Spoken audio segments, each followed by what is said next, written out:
Hello, this is Ms. Schrader. Today we're going to be talking about the city of Timbuktu, which today is in the country of Mali in West Africa. It is sub-Saharan, that means it is south of the Sahara. My students, you're going to need a piece of paper with which to take notes.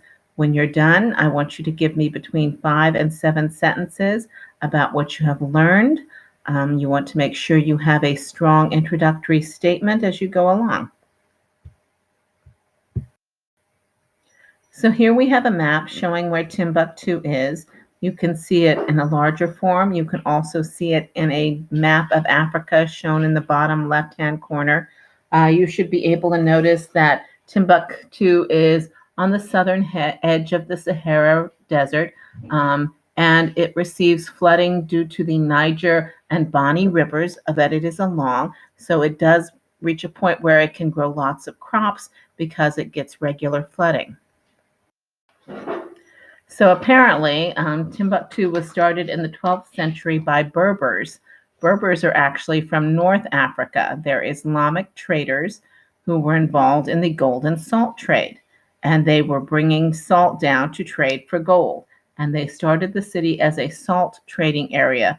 It eventually is taken over by sub-Saharan Africans who continue the salt for gold trade. And here you can see the trade routes that are being shown for northern Africa, where the Berbers were, coming down through the Sahara to trade with the Western African kingdoms.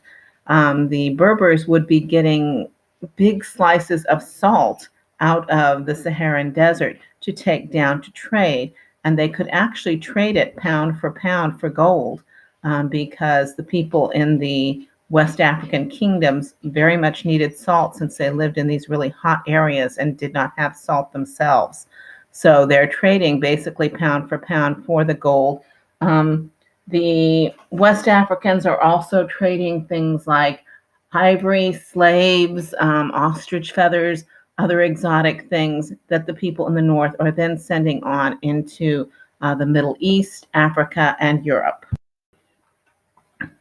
Now, Timbuktu, of course, becomes first famous because of Mansa Musa, shown here holding a piece of gold, and he's approximately at Timbuktu on this map. When he goes on his Hajj and he's throwing the coins of gold to people, we have a lot of historians or writers who are writing about him. One of the writers, whose name is Leo Africanus, he was actually a Spanish Muslim, was in Alexandria when Mansa Musa traveled through. And he writes, "The rich king of Timbuktu have many plates and scepters of gold." And he's writing this in the 15th century. Another writer, whose name is Shabina, writes about Mansa Musa having 40,000 people traveling with him. And so all of this, of course, makes Mansa Musa and Timbuktu very famous. And as has been mentioned before, it makes a lot of Europeans want to go and find Timbuktu. And when Mansa Musa returned from his Hajj to Mecca, he had this mosque built in Timbuktu. This is Djingari Bar Mosque, which is a UNESCO site. It is still standing there. Starting in the 15th century, Timbuktu became a university town for Islamic universities. And Islamic students would come from all over the world, from the northern part of Africa, from the Middle East, everywhere, to study there. They had a huge number of books. Sadly, their university no longer stands. This is their very famous library, and they are starting to translate some of the ancient books that they have into modern languages and actually put them online so that people can read them.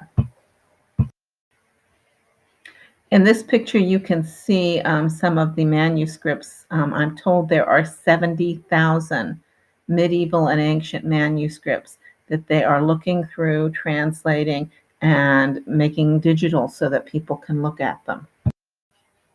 By the 18th and 19th centuries, Timbuktu had become a place of mystery to Europeans and Westerners.